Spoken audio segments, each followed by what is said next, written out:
반갑습니다. 9월 셋째 주 구역 모임 소그룹 성경 나눔 해설의 김영한 목사입니다. 오늘 함께 우리가 볼 말씀은 빌립보서 3장 17절부터 4장 1절까지의 말씀을 함께 보도록 하겠습니다. 형제들아, 너희는 함께 나를 본받으라. 그리고 너희가 우리를 본받은 것처럼 그와 같이 행하는 자들을 눈여겨보라. 내가 여러 번 너희에게 말하였거니와 이제도 눈물을 흘리며 말하노니 여러 사람들이 그리스도의 십자가의 원수로 행하느니라. 그들의 마침은 멸망이요 그들의 신은 배요 그 영광은 그들의 부끄러움에 있고 땅의 일을 생각하는 자라. 그러나 우리의 시민권은 하늘에 있는지라. 거기로부터 구원하는 자 곧 주 예수 그리스도를 기다리노니 그는 만물을 자기에게 복종하게 하실 수 있는 자의 역사로 우리의 낮은 몸을 자기 영광의 몸의 형체와 같이 변하게 하시리라. 그러므로 나의 사랑하고 사모하는 형제들, 나의 기쁨이요 면류가 아닌 사랑하는 자들아, 이와 같이 주 안에 서라. 아멘. 하나님 나라 큐티를 따라서 오늘 빌립보서 말씀 먼저 흐름 살펴보기부터 함께 보도록 하겠습니다. 먼저는 빌립보 전체적인 상황을 함께 먼저 보려고 합니다. 빌립보서는 로마의 감옥에서 사도 바울이 빌립보 교인들을 향해 쓴 서신입니다.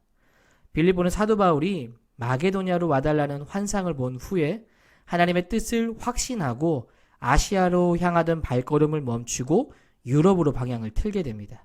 그때 유럽에서 세운 첫 번째 교회가 바로 빌립보 교회입니다. 이 빌립보 교인들과는 사도 바울이 굉장히 좋은 관계를 잘 유지하고 있었습니다.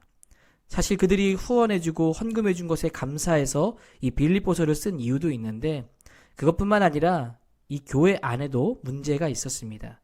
그것은 그 땅에 있는 것을 쫓아 자기의 영광을 위해 살아가려 했던 그리스도인들이 있었던 것입니다. 그들을 향해서도 사도 바울이 서신을 쓰고 있는 것입니다.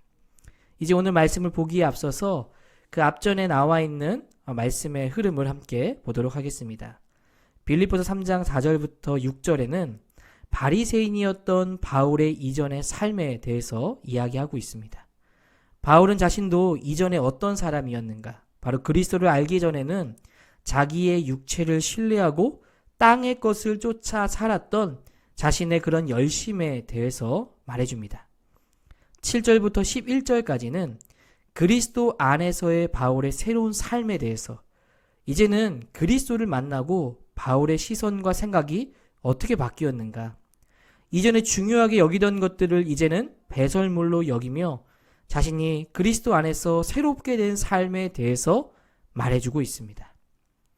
12절부터 16절까지는 표대를 향해 나아가는 삶, 이제 바울이 그리스도 안에서의 새로운 삶은 어떤 삶인가? 바로 표대를 향해서 하나님께서 부르신 부름의 상을 위하여 달려가는 삶을 살고 있음을 그들에게 말해주고 있는 것입니다. 이제 이것에 이어서 오늘 말씀, 바로 성경 속으로 들어가 보려고 합니다.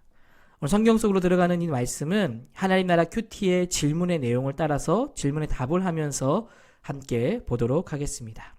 먼저 바울은 누구를 본받으라고 하는가? 바울은 오늘 말씀 속에서 이 빌립보 교인들에게 누구를 본받아야 하는가? 쉽게 이야기하면 세상을 본받지 말라는 것입니다. 그리고 그는 나를 본받으라 이야기합니다. 예수님도 아닌 자신을 본받으라고 하는 것은 무엇일까요? 그 이유가 무엇이겠습니까? 이것은 그동안 자신이 이룬 것을 본받으라는 것을 말하는 것이 아닙니다. 사실 우리가 본받을 분은 예수님밖에 없지요. 바울은 어떤 것을 지금 본받으라고 이야기하는가 하면 여러 고난 속에서도 정해놓은 표대를 향해 살아가는 자신의 삶의 방식과 태도를 본받으라고 이야기하는 것입니다. 바로 그의 삶의 모습, 태도를 본받으라고 하는 것이죠. 그러면 뭘 말하는가? 바울은 여러 어려움 속에서도 여전히 목표를 향해 살아가는 삶의 방식과 태도, 이것을 본받으라라고 오늘 본문은 말해주고 있다는 것입니다. 두 번째 질문은 십자가의 원수라는 말의 의미가 무엇인가? 여러분, 이 말의 의미가 무엇이겠습니까? 바로 이 말은 이 빌립보 교회 안에 그리스도인이라고 자처하면서도 십자가의 낮아짐을 거부하고 빌립보 도시에서 유혹하는 모든 것들을 포기하지 않는 사람들을 말합니다. 말 그대로 땅의 것을 찾고 쉬운 길로만 행하려 하는 사람들입니다. 바울이 보인 이 십자가의 삶과 관련해서 여러분 그 모습은 어떻습니까? 바울의 모습을 한번 생각해 보십시오. 그는 여러 가지 어려움 속에서도 그리스도의 길을 갔습니다. 여러분 자신이 자랑하고 드러낼 만한 것이 많지 않았겠습니까? 그러나 그는 그것을 드러내지 않았고 오히려 배설물로 여겼다라고 말했습니다. 그는 그리스도 앞에 낮아졌으며 이루어지지도 않은 길을 쫓아 편한 길이 아닌 고난의 길을 향해 살아갔다라는 겁니다. 오늘 두 번째 질문에 바로 십자가의 원수라는 말의 의미는 그리스도인이라고 자처하면서도 낮아짐을 거부하고 편한 길만 찾아가는 사람을 말하고 있는 겁니다. 마지막 세 번째 질문이죠.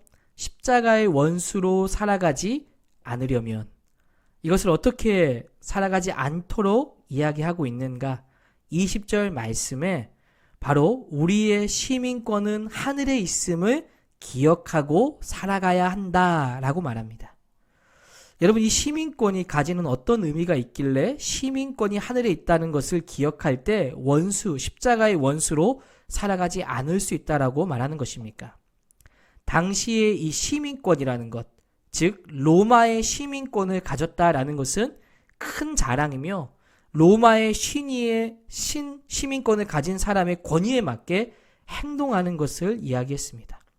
그런 그들에게 로마의 시민권이 아니라 하늘의 시민권을 소유한 자다라는 것이죠. 그것이 너희의 정체성이라는 것을 기억하고 거기에 맞게 살아가야 한다라고 이야기해주고 있는 것입니다. 오늘 이 세 가지 질문을 통해 오늘 본문의 말씀을 살펴보았습니다. 이제 한번 말씀을 정리해 보도록 하겠습니다. 오늘 말씀에 이 사도 바울은 무엇을 이야기하는가? 바울의 삶의 모습을 본받으라 라고 이야기했습니다. 무엇을 본받으라는 것인가? 자기가 무엇을 드러냈길래 여러분 본받으라고 하는 것인가? 자기가 이룬 것을 본받으라는 것이 아니라 바로 그의 살아가는 삶의 방식과 태도, 표대를 향해 살아가는 그 방식과 태도를 본받으라 라고 말하는 것입니다. 여러분 그리고 또 십자가의 원수라는 말의 의미가 무엇이라고 했습니까? 그리스도인이라고 자처하면서도 낮아짐을 거부하고 빌립보 도시의 유혹을 받으며 쉬운 길로 가는 사람, 바로 그 사람이 십자가의 원수라고 이야기하고 있는 것입니다. 그러면 십자가의 원수로 휩쓸려서 살아가지 않으려면 어떻게 해야 되는가? 하늘의 시민권을 가졌음을 알고 그에 맞는 정체성을 가지고 삶의 방식과 태도로 그 정체성에 맞게 행하라는 것입니다. 이것이 바로 십자가의 원수의 길로 가지 않는 것이고 또 사도 바울이 본받으라고 말한 그 본받음, 그 바로 삶의 방식과 태도를 향해 살아가는 삶의 모습이다라고 할 수 있습니다. 자, 오늘 하나님나라 큐티 소그룹 성경 나눔 해설은 여러분 여기까지입니다. 이 내용을 토대로 함께 말씀을 한번 묵상해 보시고 또 구역 모임에서 이 소그룹 성경 나눔을 통해서 말씀의 풍성한 교제가 있게 되기를 간절히 소망합니다. 수고하셨습니다. 감사합니다.